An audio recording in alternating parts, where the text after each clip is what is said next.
हरिः ओम्। लोकाभिरामं रणिरङ्गधीरं राजीवनेत्रं रघुवंशनाथं कारुण्यरूपं करुणाकरन्तं श्रीरामचन्द्रं शरणं प्रपद्ये। बोलिए गौ माता की जय। माघ शुक्ल पक्ष प्रतिपदा तिथि है। आज गुप्त नवरात्रि की बैठकी हुई। मैं हजारिया महाराज हजारिया आश्रम जो इंदिरा नगर में स्थित है, माँ भगवती की साधना करते हुए आज सायंकाल के सत्र में वाल्मीकि रामायण पर चिंतन करते हुए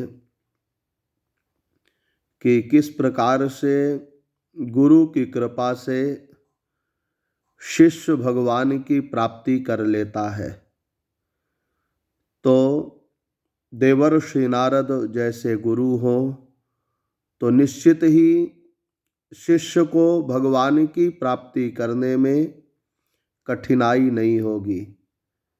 आज वाल्मीकि ऋषि अपने गुरुदेव की कृपा से भगवत प्राप्ति के रास्ते में आगे बढ़ते हुए चिंतन कर रहे हैं। शास्त्रों में लिखा है कि गुरु बिनु भवनिधि तरई न कोई, बिना गुरु की कृपा से भवसागर से पार जाना बड़ा कठिन काम है।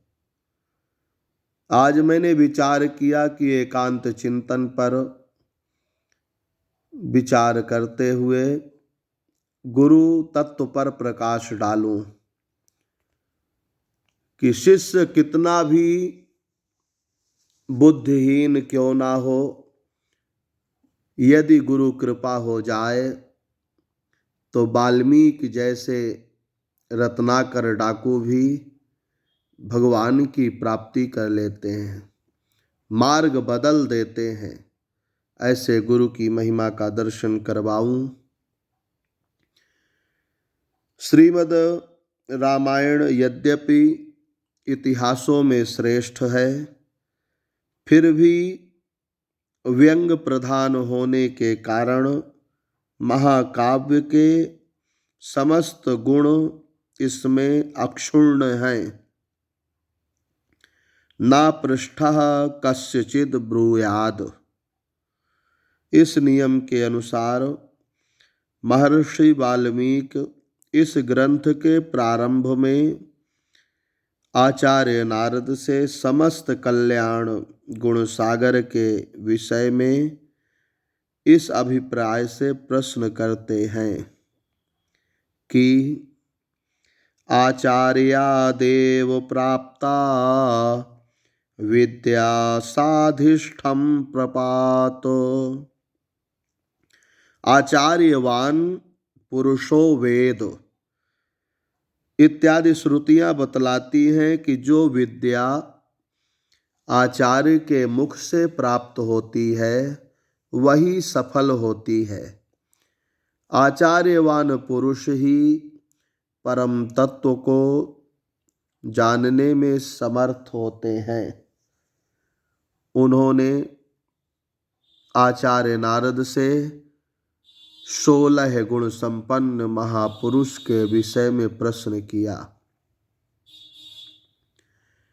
कोन्वस्मिन् संप्राप्तं लोके गुणवान् कस्य वीर्यवान्, धर्मज्ञस्य कृतज्ञस्य सत्यवाक्यो दृढ़व्रतः, चारित्रेण च को युक्तः सर्वभूतेषु को हितः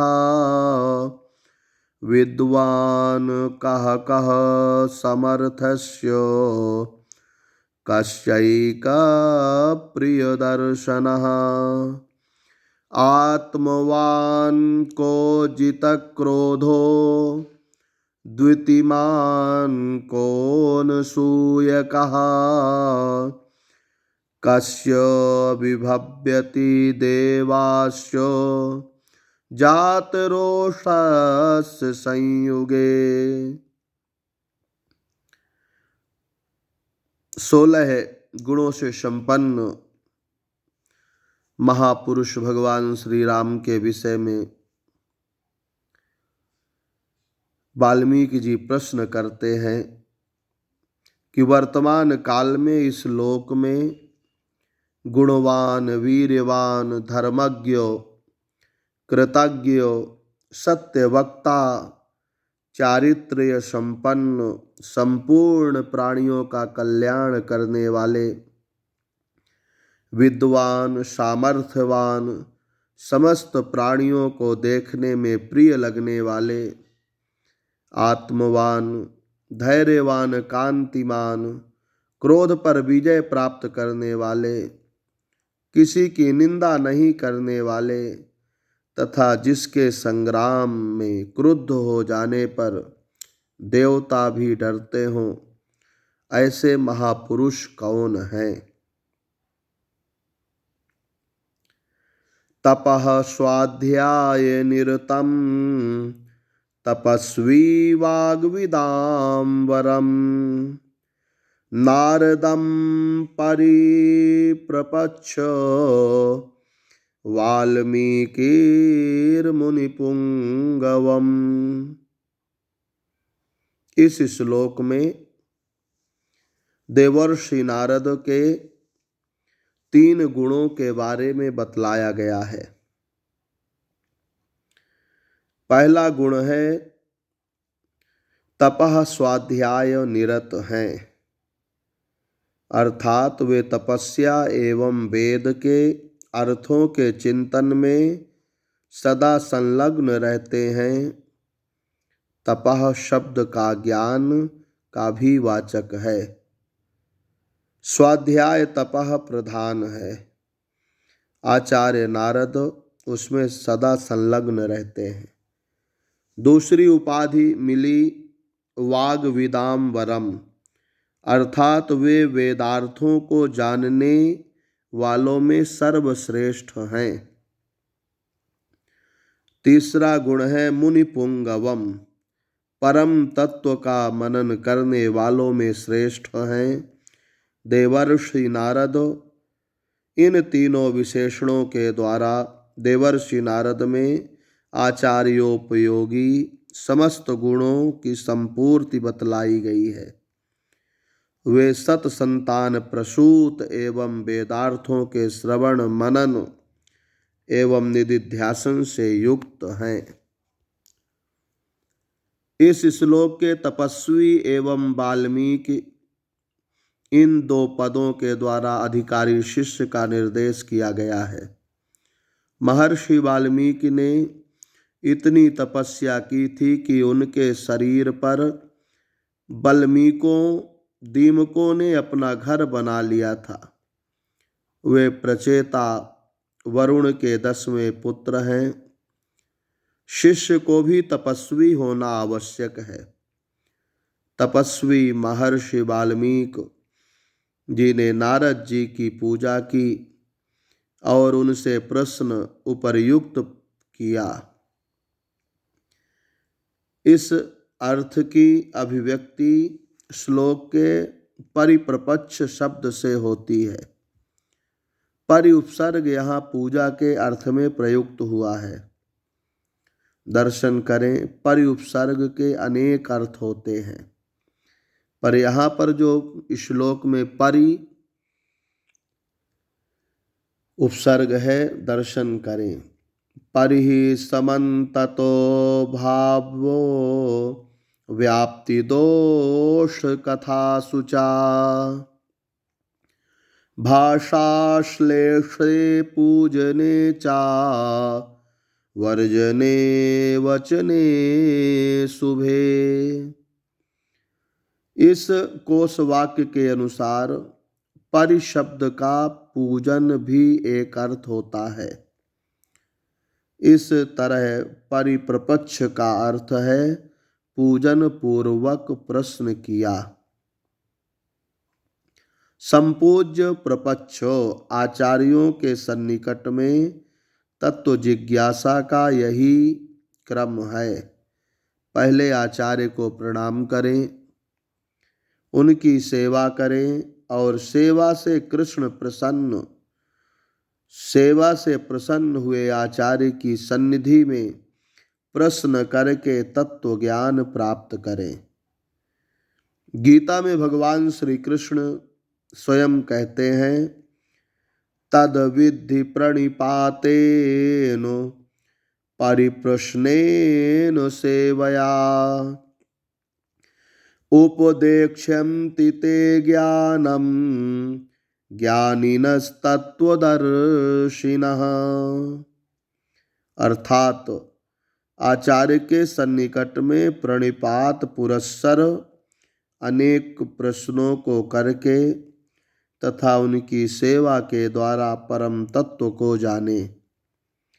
ऐसा करने से तत्वज्ञानी आचार्य तुम्हें तत्व ज्ञान का उपदेश देंगे। महर्षि वाल्मीकि के प्रश्नों को आचार्य नारद ने सुना और उपर्युक्त समस्त गुणों से संपन्न श्री राम की कथा उनके समक्ष उपन्यास किया। उन्होंने शिष्य महर्षि वाल्मीकि से कहा, बहवो दुर्लभास्यैव ये त्वया कीर्तिता गुणाः मुने वक्ष्याम्यहं बुद्ध्वा तैर्युक्तः श्रूयतां नरः।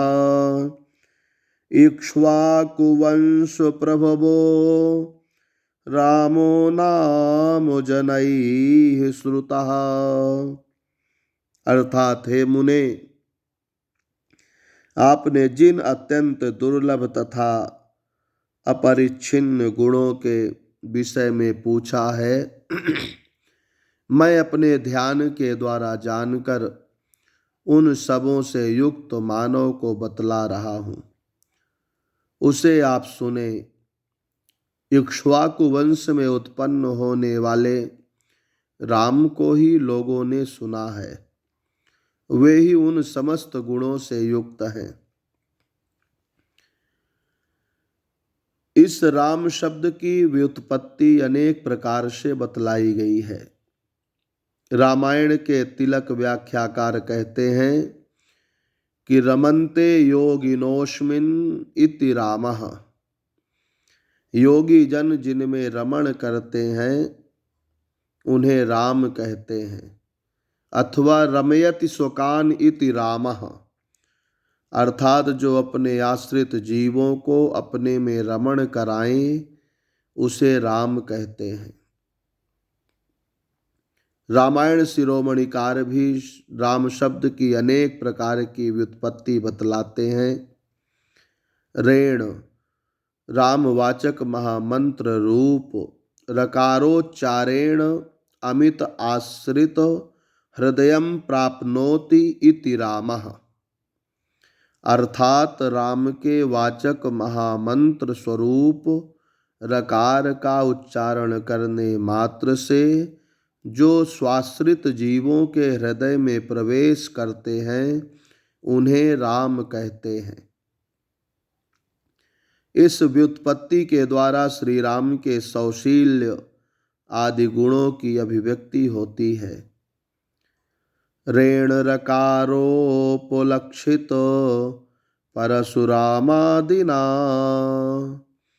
अम्यते सेवार्थं गम्यते इति रामः। अर्थात रकार के द्वारा उपलक्षित किए जाने वाले परशुराम इत्यादि के द्वारा जो सेवित होते हैं उन्हें राम कहा जाता है। इस व्युत्पत्ति के द्वारा राम के सर्वसेव्यत्व की सिद्धि होती है। इस तरह से उन्हें राम शब्द की कई व्युत्पत्तियों को बतलाया है। श्री गोविंद राज का कहना है कि पुराणों में इस बात की चर्चा आई है कि इक्ष्वाकु के दीर्घ काल तक श्री हरि की आराधना करके उनकी मूर्ति नारायण को प्राप्त किया था, इसलिए श्री भगवान उनके ही वंश में अवतार ग्रहण किए। राम शब्द का अर्थ बतलाते हुए अगस्त संहिता में कहा गया है कि रमन्ते योगिनोनन्ते सत्यानंदे चिदात्मनि इति राम पदेनासौ परम ब्रह्माभिधीयते। चूँकि योगी जन अनंत सत्य स्वरूप, आनंद स्वरूप तथा ज्ञान स्वरूप परब्रह्म में ही रमण किया करते हैं, अतएव राम पद के द्वारा परब्रह्म का अभिधान होता है। महामुनि आचार्य नारद जी के मुखारविंद से संक्षिप्त राम कथा का श्रवण करके वाक्य विशारद धर्मात्मा महर्षि वाल्मीकि ने अपने शिष्यों के साथ उनका पूजन किया। नारदस्य तु तद्वाक्यं श्रुत्वा वाक्य विशारदः पूजयामास धर्मात्मा सह शिष्यो महामुनिम। श्री राम साक्षात धर्म स्वरूप हैं। रामो विग्रहवान धर्मः। अतएव महर्षि वाल्मीकि की बुद्धि पूर्ण रूप से धर्म स्वरूप श्री राम में लगी हुई है। फलतः वे इस श्लोक में प्रयुक्त धर्मात्मा शब्द से कहे गए हैं। यहाँ आत्मा शब्द बुद्धि का वाचक है। आचार्योपदिष्ट कथा का श्रवण करके महर्षि वाल्मीकि अपने शिष्य महर्षि भरद्वाज को साथ लेकर तमसा नदी के तट पर गए। वहां पर उन्होंने कामाशक्त एक क्रौंच पक्षी के जोड़े को देखा। उन अनपाई क्रौंच युगल की ध्वनि मनोहर थी।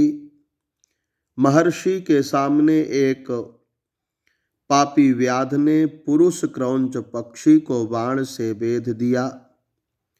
बाण के लगते ही खून से लथपथ क्रौंच करुण क्रंदन करने लगा।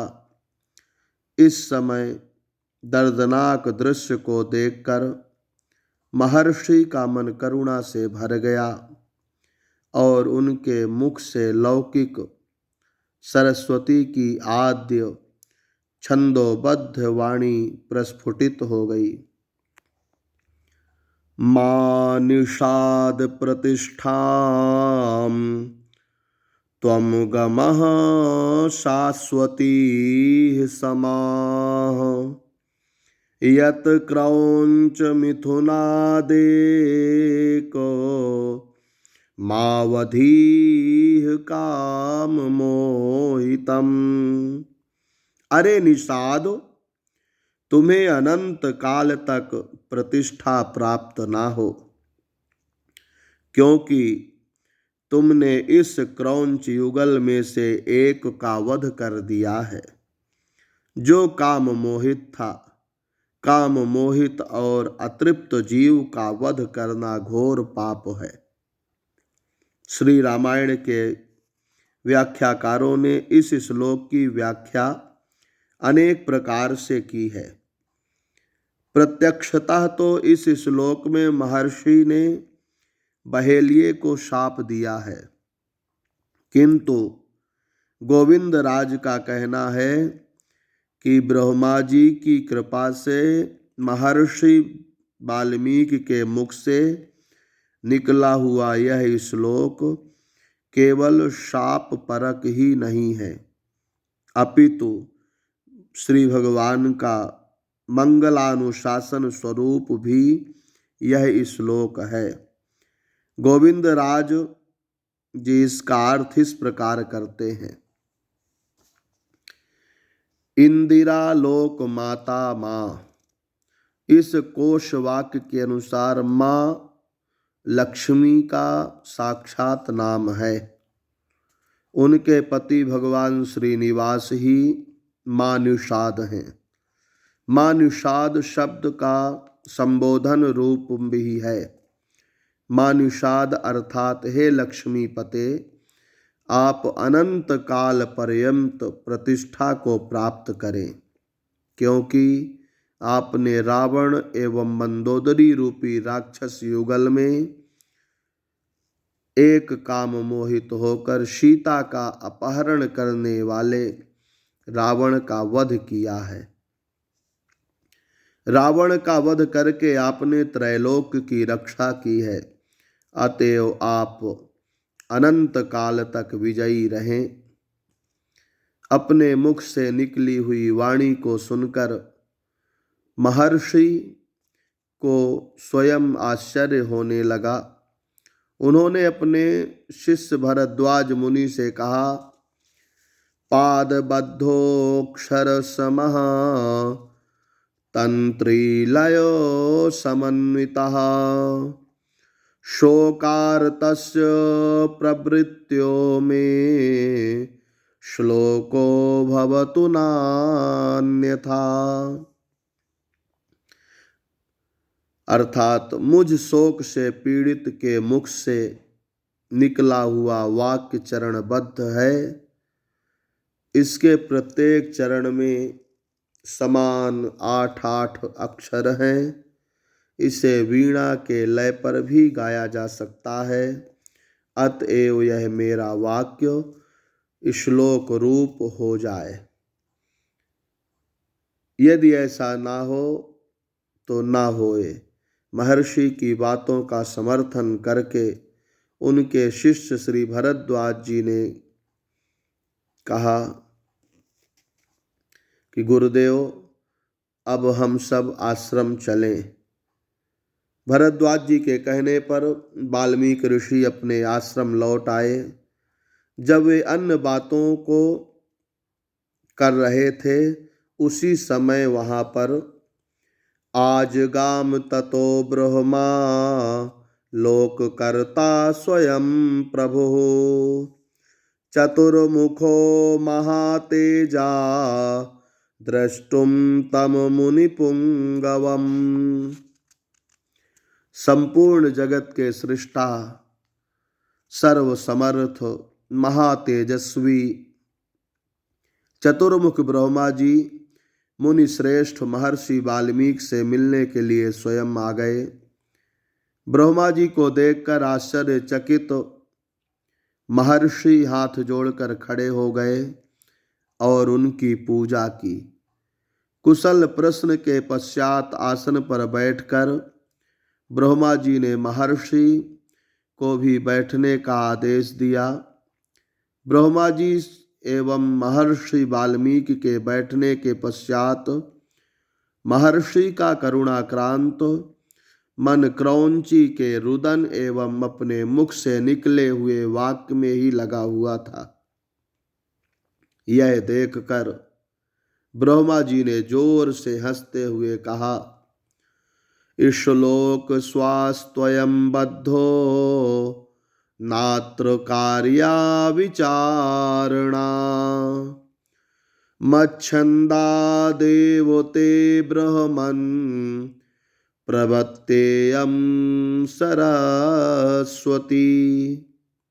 ब्रह्मन, तुम्हारे मुख से निकला हुआ यह छंदोबद्ध वाक्य श्लोक स्वरूप ही है।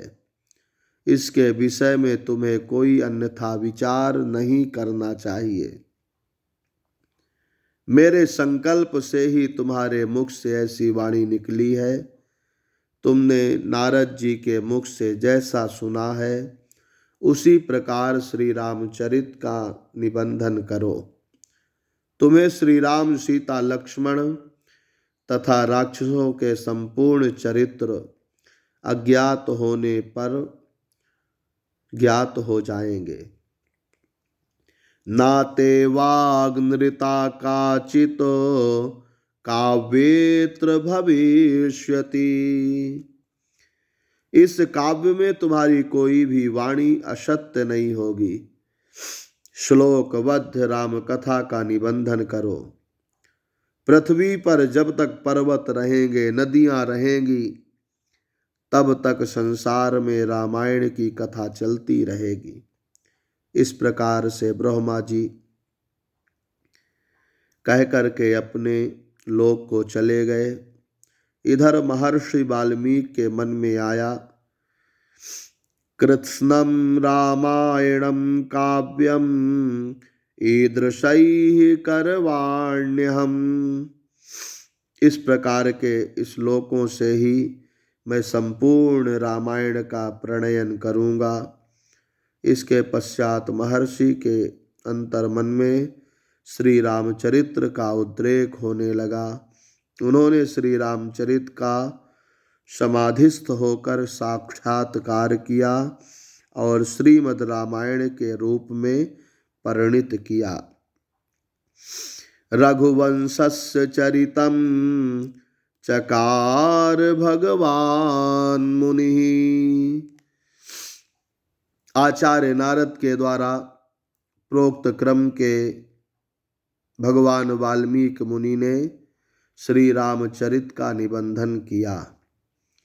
श्रीमद् रामायण काव्य के निर्माण काल, उसके श्लोकों की तथा कांडों की संख्या का निर्देश करते हुए महर्षि जी ने स्वयं लिखा है,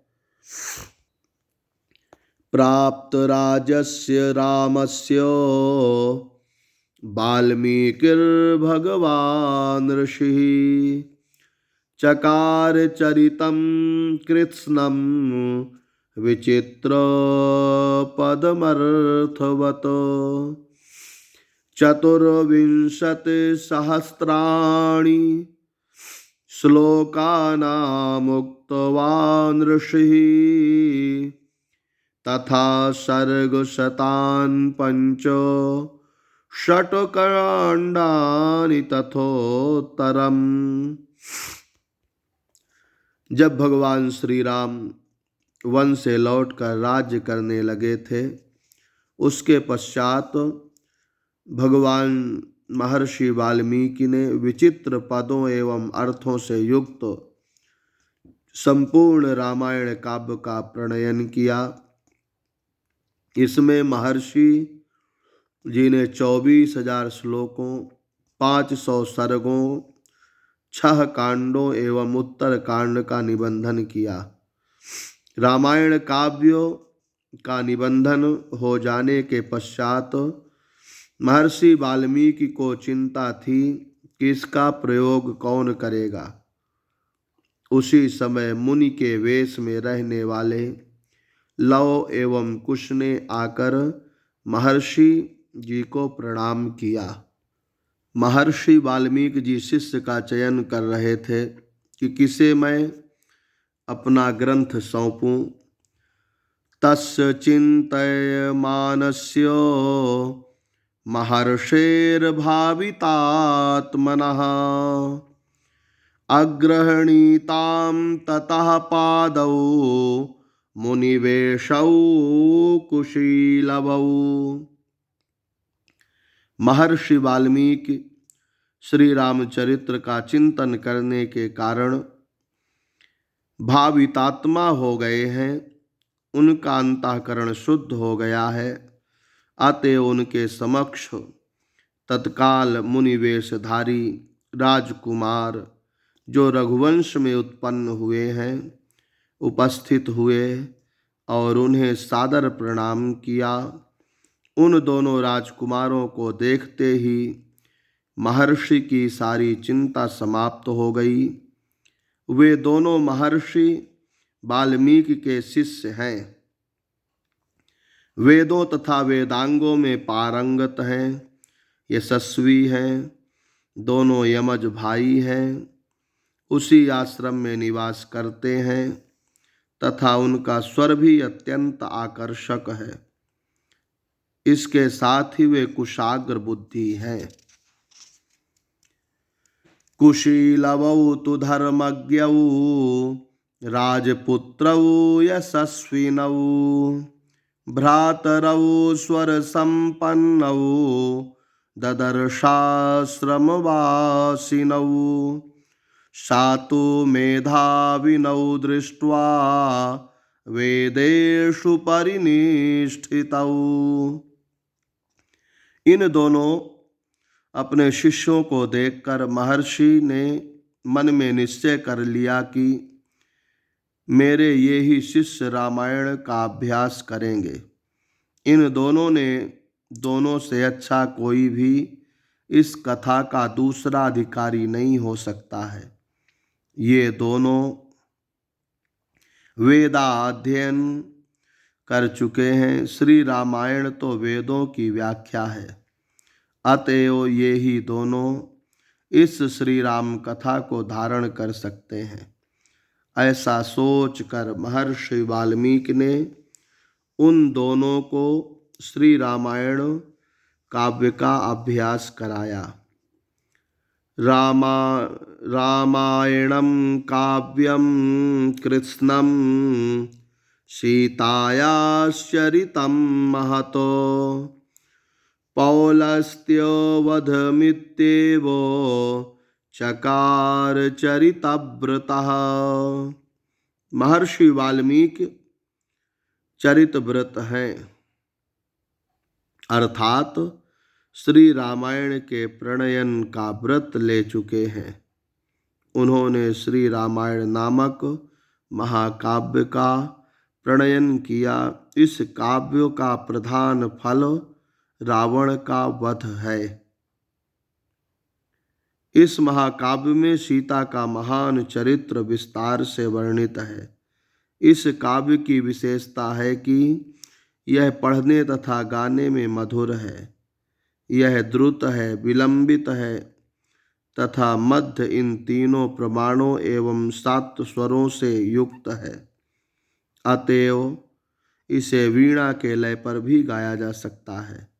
इसमें श्रृंगार, करुण, हास्य, रौद्र, भयानक, वीर तथा विभत्स इत्यादि रसों का भी समावेश है। महर्षि वाल्मीकि के दोनों शिष्य लव एवं कुश गांधर्व विद्या के तत्वज्ञ हैं। वे संगीत शास्त्र के स्थान एवं मूर्छना के अभिज्ञ हैं। इनका स्वर बड़ा ही मधुर है तथा देखने में ये दोनों गंधर्वों के समान सुंदर हैं। ये बड़े ही मधुर स्वर में बोलते हैं। श्री राम के शरीर से निकले बिंब के समान ये दोनों हैं। इन दोनों ने महर्षि वाल्मीकि प्रणीत संपूर्ण रामायण काव्य का अभ्यास किया और सर्वप्रथम इसका गायन महर्षियों, ब्राह्मणों तथा साधु पुरुषों के बीच में बड़ी ही सावधानी के साथ किया। ऋषीणां च द्विजातीनां साधूनां च समागमे यथोपदेशं तत्त्वज्ञौ जगतुः सुसमाहितौ। एक बार जब निश्चित निर्णय लेने वाले महर्षि गण भी सभा लगी हुई थी, उसी समय दोनों लव एवं कुश ने इस रामायण काव्य का गायन किया। मुनियों ने उसे सुना तथा उनकी आंखों से आनंदाश्रु की धारा प्रवाहित होने लगी।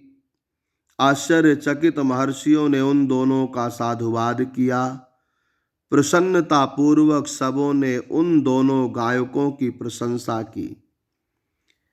अहो गीतस्य माधुर्यं श्लोकानां च विशेषतः चिरनिर्वृत्यमप्येतत् प्रत्यक्षमिव दर्शितम्। कोई कहता है यह गीत कितना मधुर है,